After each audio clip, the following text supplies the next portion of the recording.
Thanks, Wes.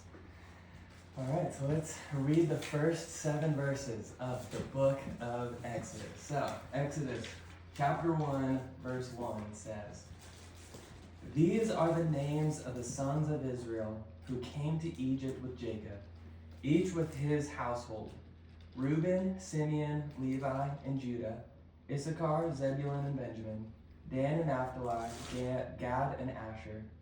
All the descendants of Jacob were 70 persons. Joseph was already in Egypt. Then Joseph died, and all his brothers and all that generation. But the people of Israel were fruitful and increased greatly. They multiplied and grew exceedingly strong. So the land was filled with them." So, first 7 verses of the book of Exodus. And what's interesting is that in some ways we are parachuting into the middle of the story. Because Exodus is not the first book of the Bible, it's the second. And it really functions as a sequel to the book of Genesis. And so it assumes that we've already read the first book. And how we know that it assumes that is in the very first verse, it uses 2 names for the same person. It says, "These are the names of the sons of Israel who came down to Egypt with Jacob." Israel, Jacob, same person. It assumes that you already know that. And it already assumes that you are familiar with another character by the name of Joseph. And he was already in Egypt. And so it assumes that we already know that story. And so, trivia question time. Can someone summarize for me in less than a minute or 2 minutes the story of Joseph and how the children of Israel end up in Egypt?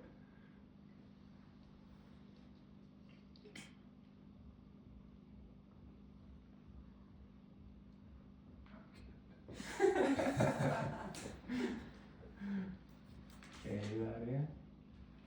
Even just parts of it? I'll try. Yeah. Joseph is the youngest of his brothers at the time. Yep. He has dreams and he's like, "I'm gonna be king over you guys." They're like, "We don't like that." Push him in a pit situation. They're like, "Wait, actually, let's sell him to Egypt or people. Sell him off." Sell him off. Make some money. Yeah, make some money. Goes to Egypt. Egypt. Yeah. He's there.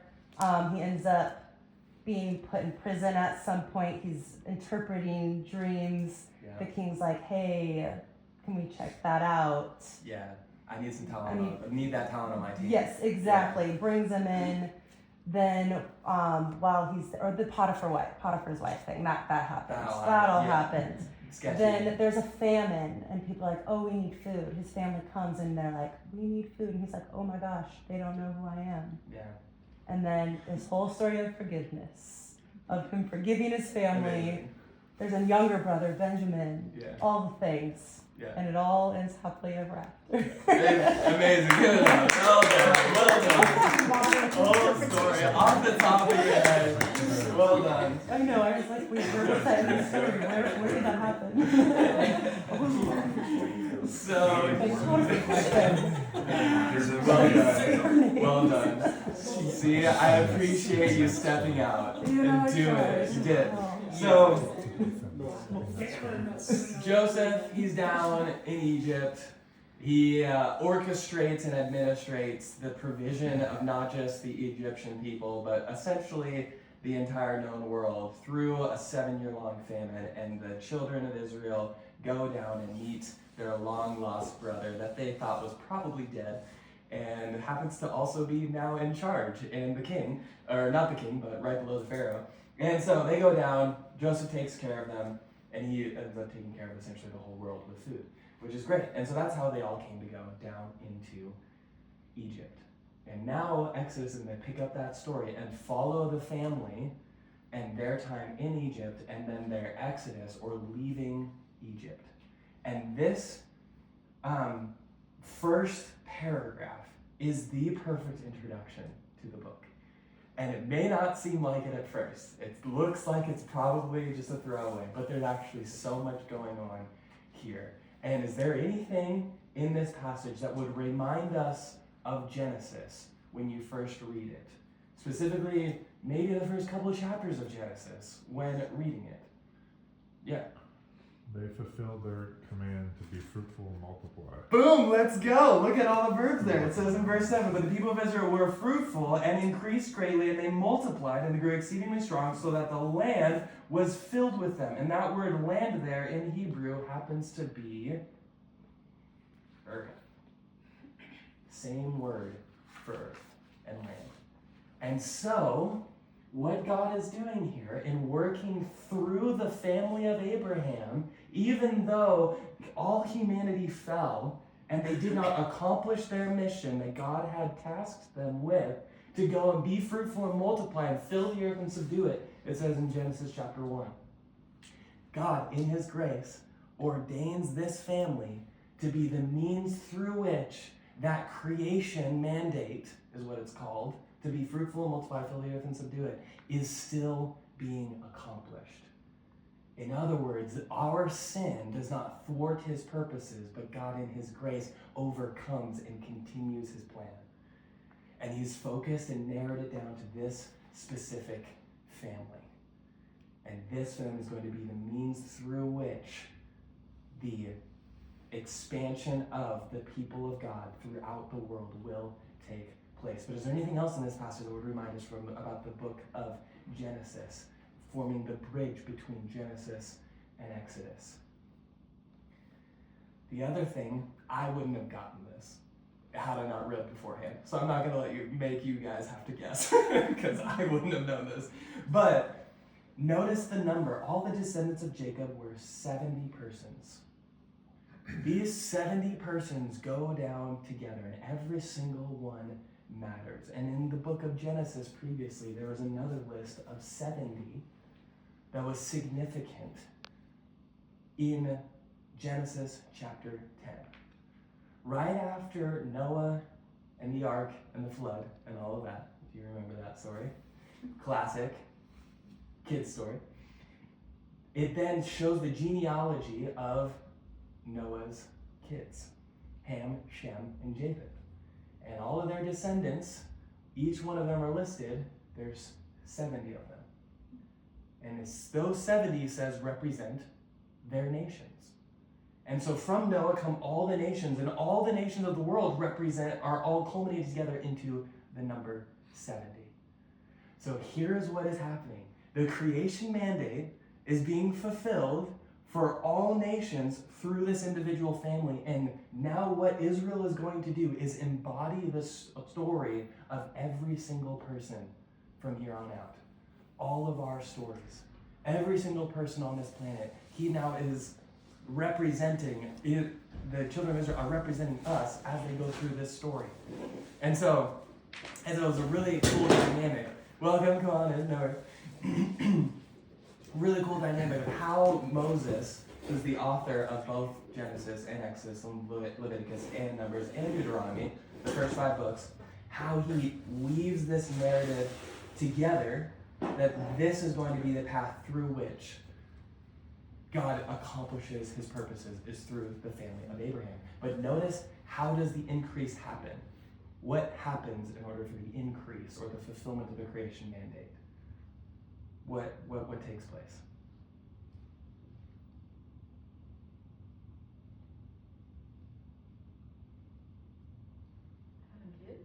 Having kids? Having kids? Yeah, having kids. And then what happens before that? What prompts verse 7? What happens in verse 6? Death. Everybody dies. Specifically, Joseph dies. He's named specifically as the one who dies. And from that death then comes Israel was fruitful and increased greatly. They multiplied and the land was filled with them. Joseph, in the book of Genesis, what does he represent in the New Testament?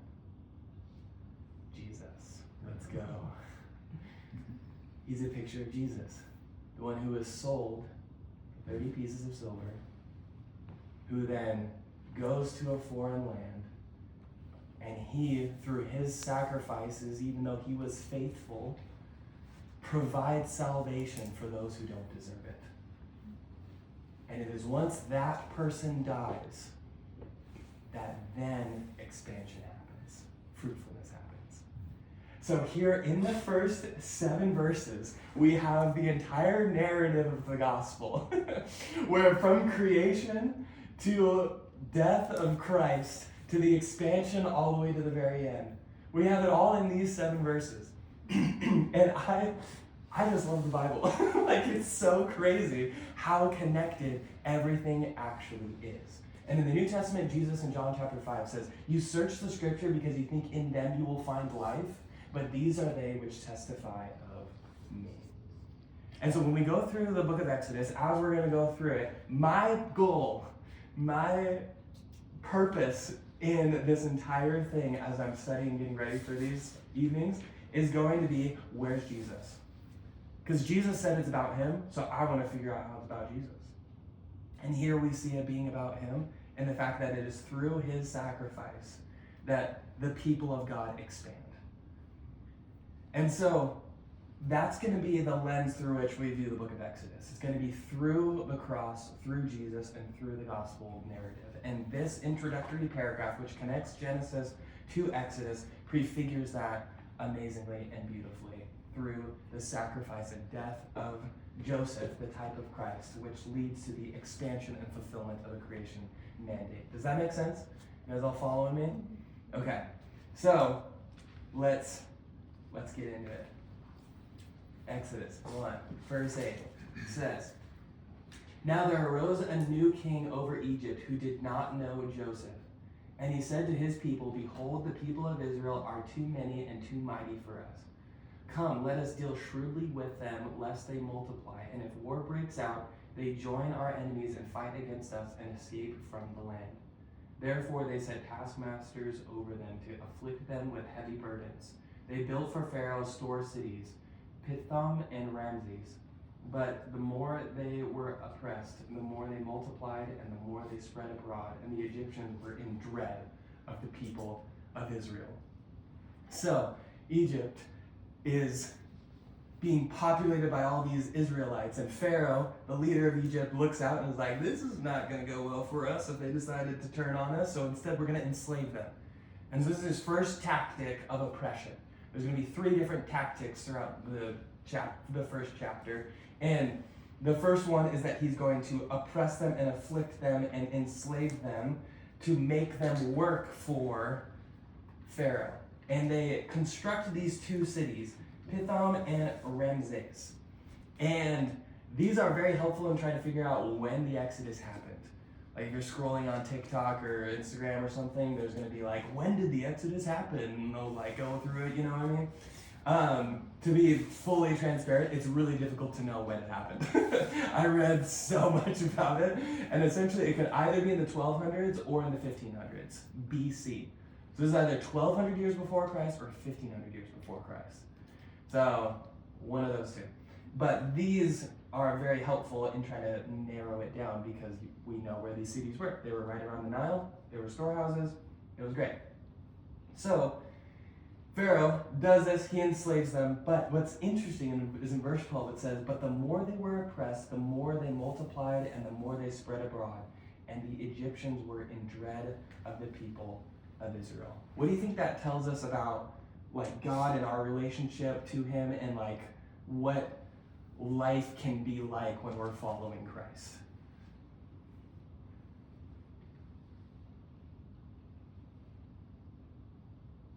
This exactly answers the question, but it reminds me of actually the New Testament when Christians were being persecuted in the early church.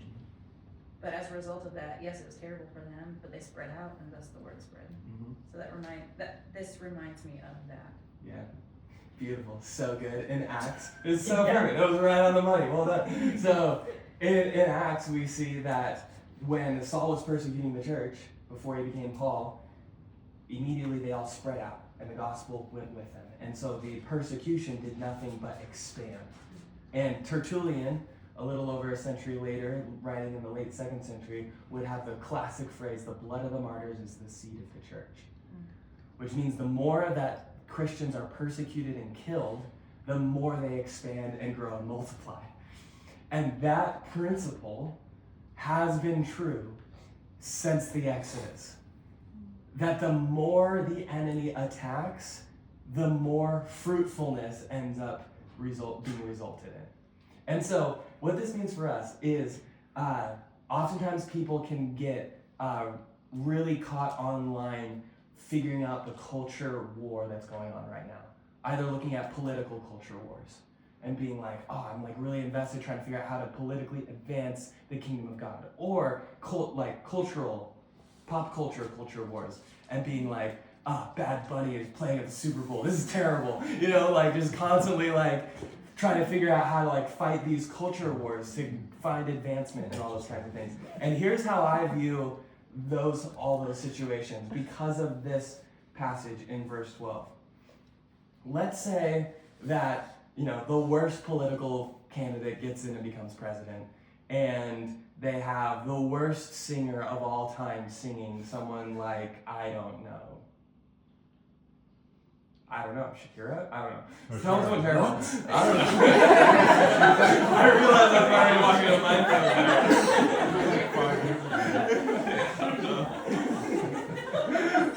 Just someone terrible. Like Justin Bieber. No, I'm just kidding.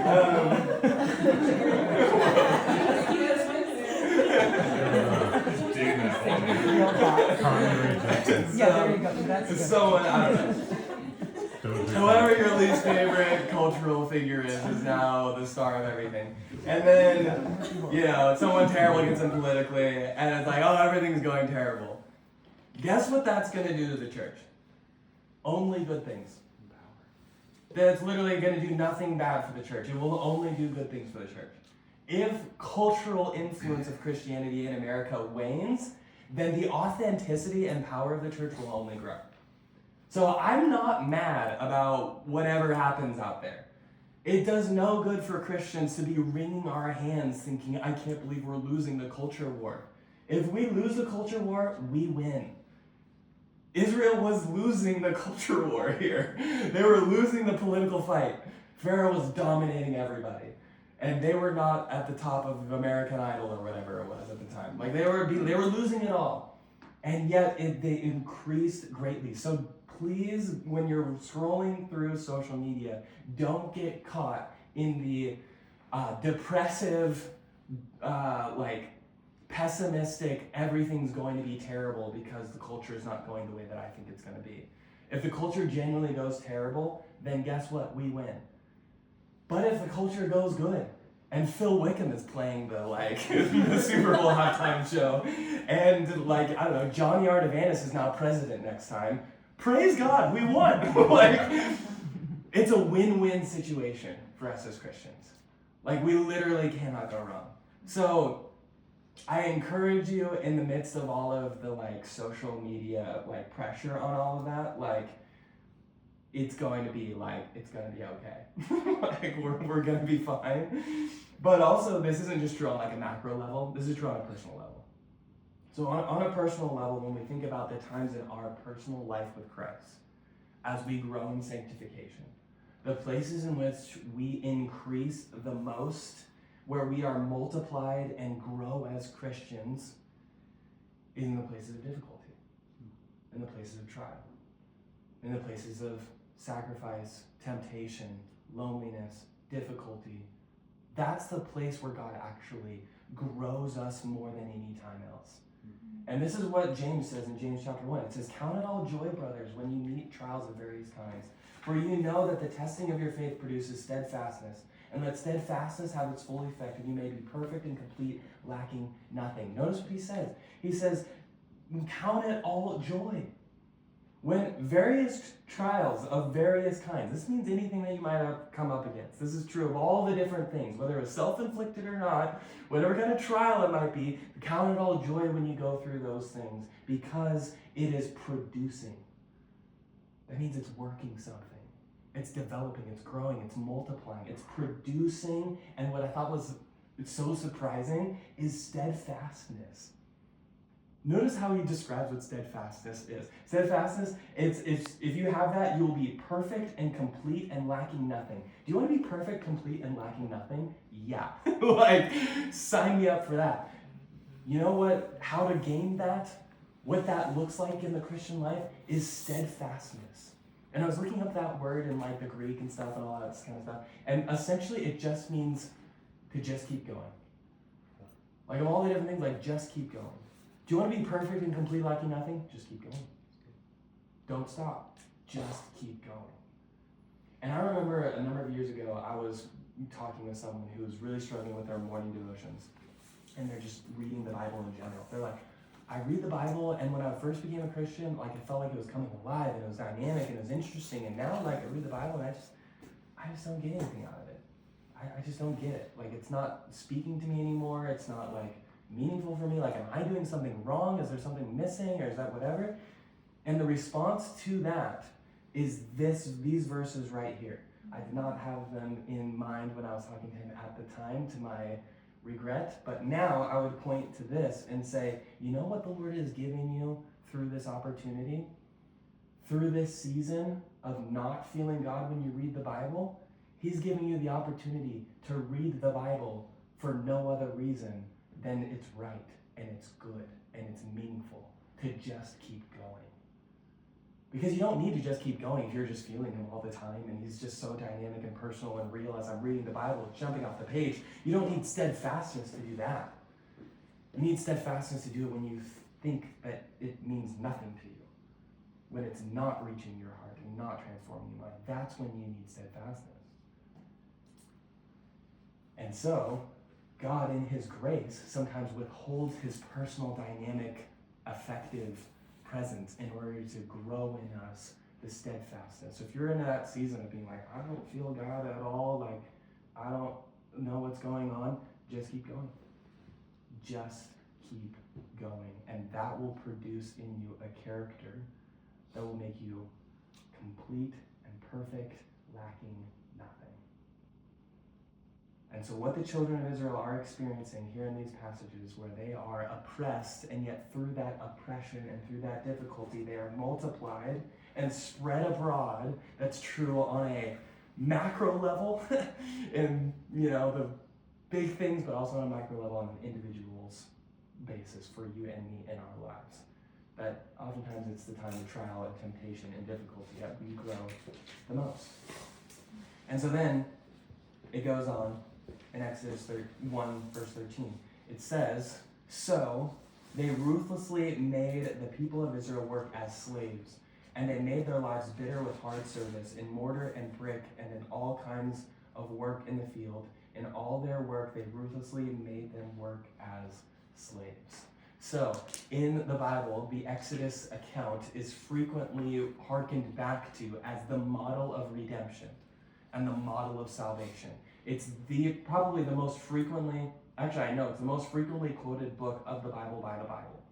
So that means it's constantly referring back to the book of Exodus.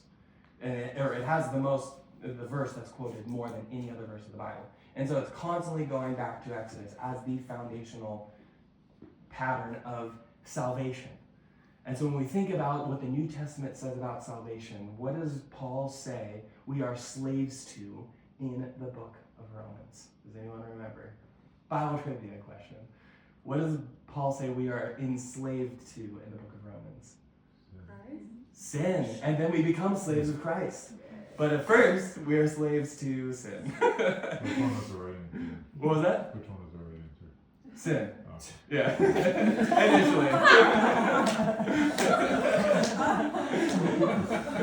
Initially. We'll get to the slaves of Christ in a little bit.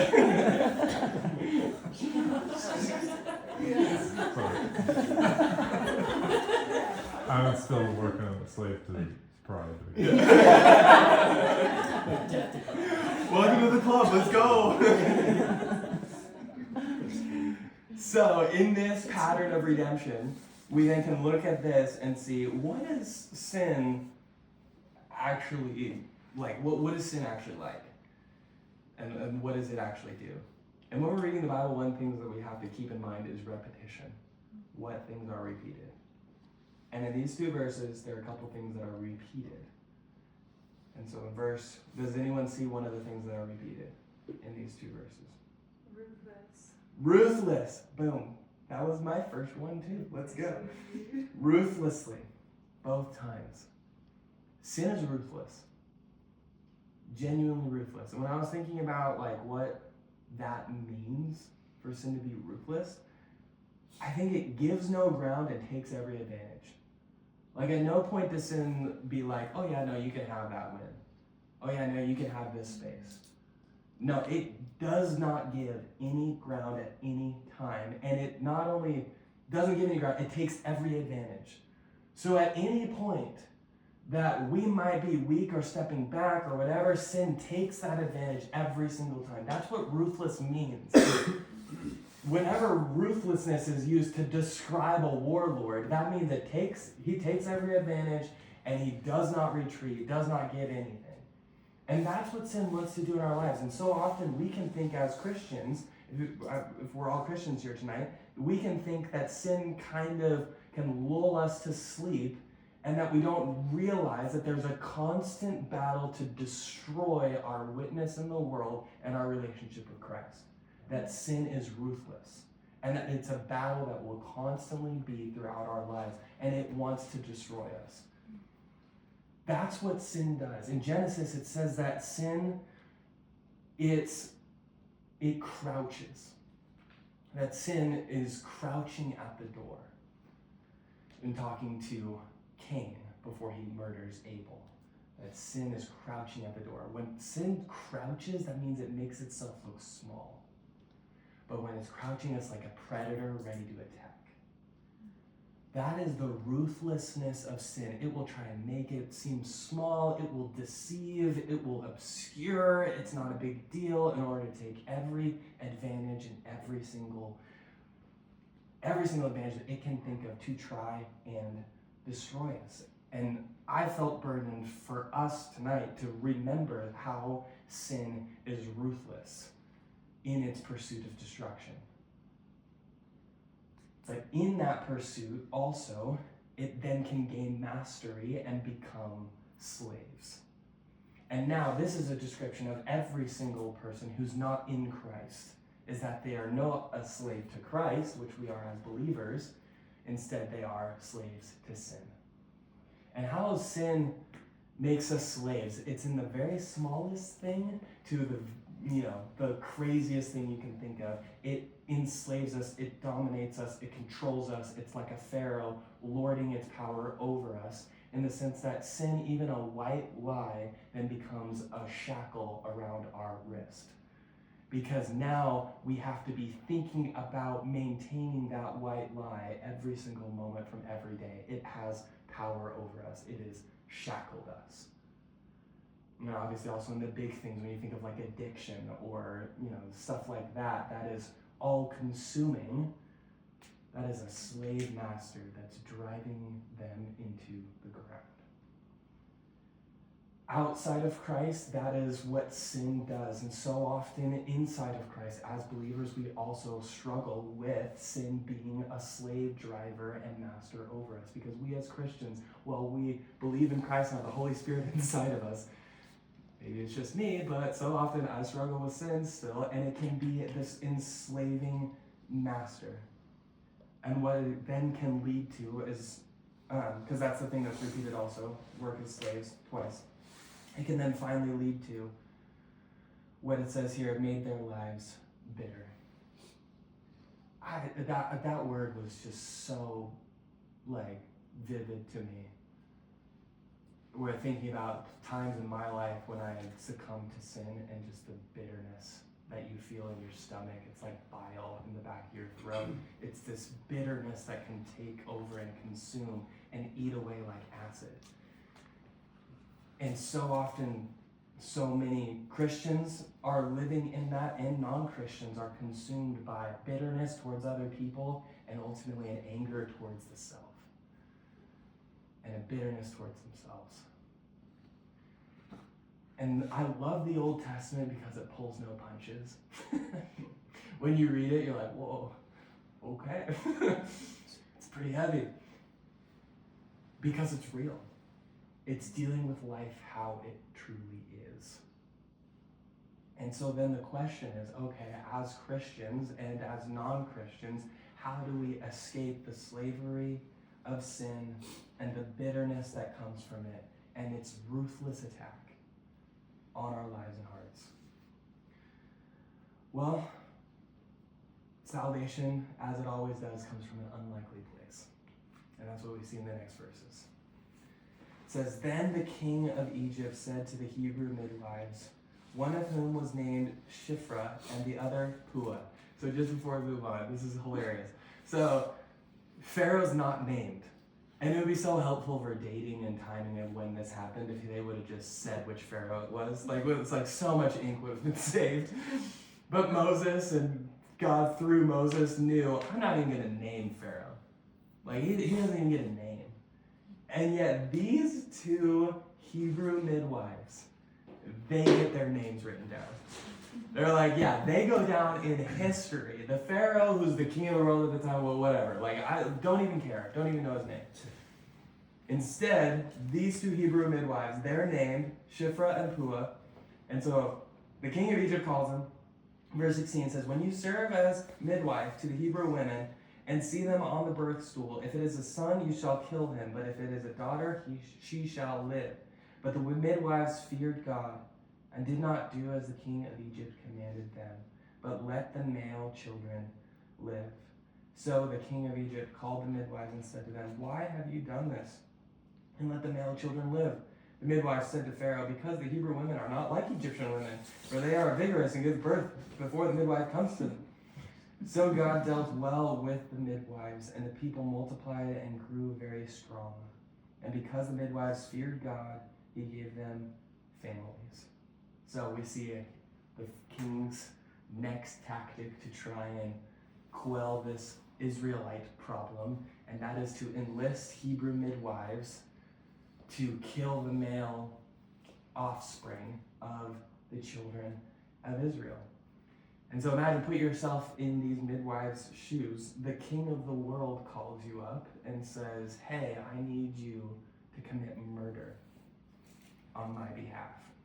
And you're just a Hebrew midwife. You are a slave yourself, having no option or recourse or anything. And they do not fear the king of the world, but they do not fear Pharaoh. Instead, it says they feared God twice. It says the midwives feared God. And what God calls us to throughout the Bible is to fear the Lord.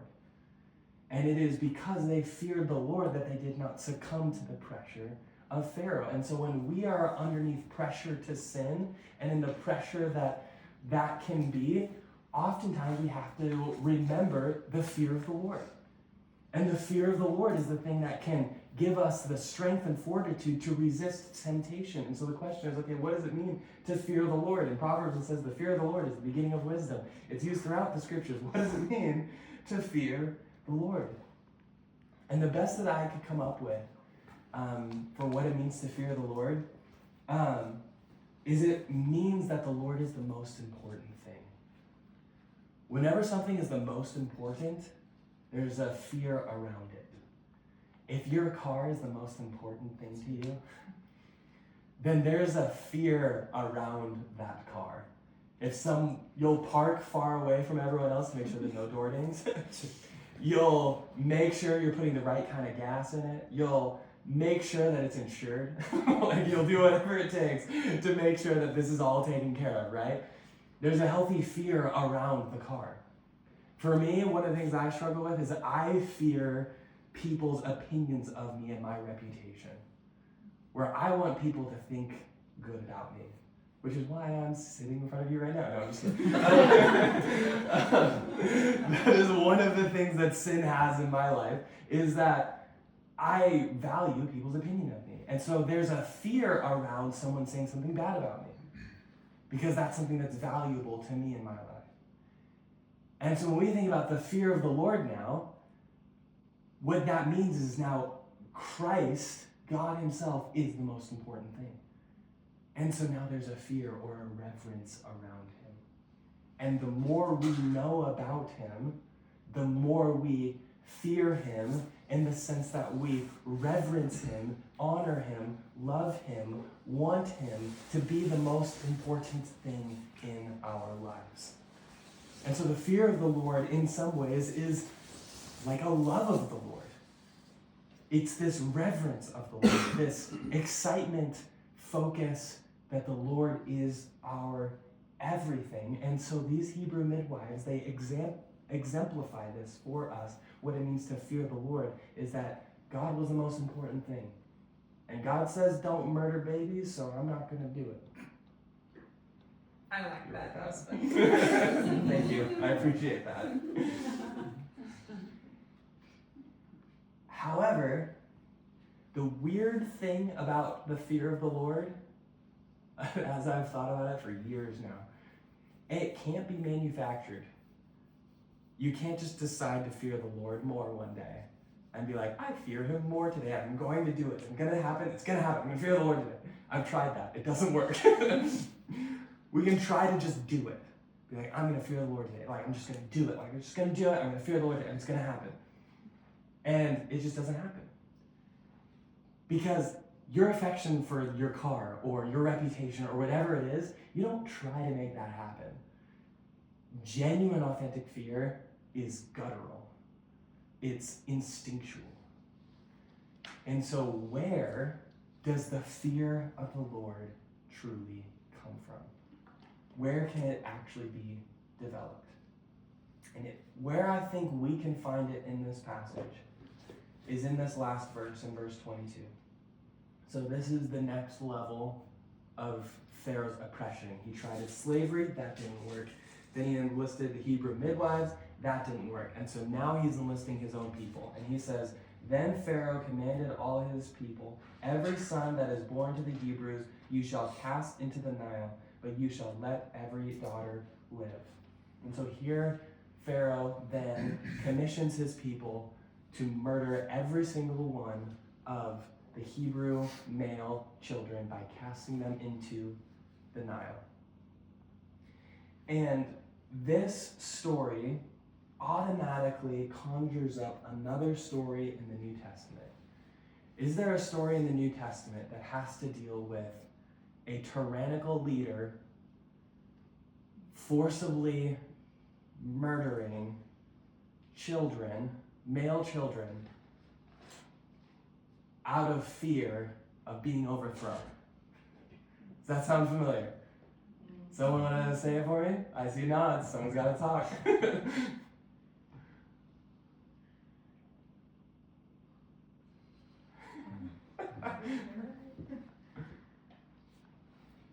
With Jesus. Jesus, exactly. Let's go. Jesus is the best answer. Jesus, when he was born, King Herod, after the wise men came to him, was like, hey, we're looking for the king of the Jews. And he's like, you're talking to him. And he's like, they're like, no, we're not. It's in Bethlehem. And then he's like, all right, I'm going to kill every single male child in Bethlehem, 2 years old and younger. And so a tyrannical leader murdering baby boys in order to try and maintain their own power ultimately resulted in the provision of salvation. Where Jesus in that story was preserved. And where did the family go? They went to Egypt. And in going down into Egypt, he was preserved and he was rescued. And we're going to see next week in chapter 2, a Hebrew baby who's preserved and rescued and goes on to be the leader of the children of Israel, providing their salvation. Spoiler alert, his name's Moses. But before we get to that, tonight we're going to see how Jesus, he is the true son of Abraham, the true Israelite, who in Egypt was preserved, even though there was a tyrannical leader trying to kill him. And he was preserved. What does the hymn say? He was born, eventually, he was born to die. Because he was a Hebrew baby who was not preserved ultimately. Moses is going to be preserved. But Jesus, he was a Hebrew baby. In order to provide salvation, what did he have to do? He had to go die. He was the one who actually ended up being thrown into the waters of God's wrath and consumed, where he was not preserved like these babies were, he instead was consumed. consumed by the wrath of God, taking our sin upon himself. The sin that we so deserve to be punished for, he took upon himself and therefore gave us liberty, forgiveness, so we could be born again and walk in the newness of life and receive freedom. He's the true son of Abraham who goes to the cross and dies and is consumed, so that way we, even though we were enslaved to our sin, might find freedom. And so if you're wondering, how do I find the fear of the Lord? Look at the baby who was born to die, who wasn't preserved, wasn't saved. He instead provided salvation by dying himself and substituting in our place. He was the one who was shackled and enslaved and bound and brought to the cross, dying for our sins so we could find newness of life and freedom and liberty from all of our mistakes and all of our sin. He is the true Son of Israel. He is the one who's going to die and has died in our place so we can find forgiveness. And so he then comes to us as Christians, those of us who were dead in our trespasses and sins, enslaved, enshackled, and full of the bitterness of sin. And he says, now, come to me, all you who are weary and heavy laden, and I will give you rest. Take my yoke upon you, and learn of me, for I am gentle and lowly of heart. He's saying, come to me and find rest. The children of Israel were enslaved, and we're all enslaved to sin, but he offers us rest through his sacrifice and his forgiveness. And so throughout the book of Exodus, we are going to be seeing Christ as the true deliverer from our sin into newness of life through his sacrifice on the cross. And I'm excited for the book of Exodus. It's going to be so much fun. And next week we'll dive into chapter 2. But for now, I'll pray. And what I thought would be kind of fun for tonight is just for the next 5 minutes,